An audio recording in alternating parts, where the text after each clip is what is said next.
यावर्षी शैक्षणिक सहलींसाठी अनेक शाळा आणि महाविद्यालयांनी एस.टी. महामंडळाच्या लाल परीला पसंती दिली।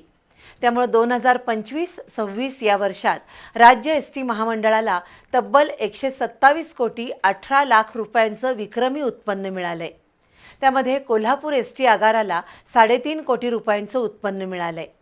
परिणामी शाळांच्या सहली एस.टी. विभागासाठी फायद्याच्या ठरल्या आहेत। शालेय आणि महाविद्यालयीन जीवनात सहल हा एक अविस्मरणीय प्रसंग असतो। शैक्षणिक सहलीसाठी एस.टी. महामंडळाकडून बसच्या भाड्यामध्ये 50% सवलत दिली जाते। तसंच सुरक्षित आणि विश्वासार्ह सेवेमुळे शाळांच्या सहलीसाठी एस.टीला पहिली पसंती असते। सन 2025-26 या शैक्षणिक वर्षात कोल्हापूर एस.टी. विभागाकडून सहलीच्या 1783 फेऱ्या झाल्या। त्यातून कोल्हापूर एस.टी. आगाराला सुमारे 3.5 कोटी रुपयांचं उत्पन्न मिळालंय।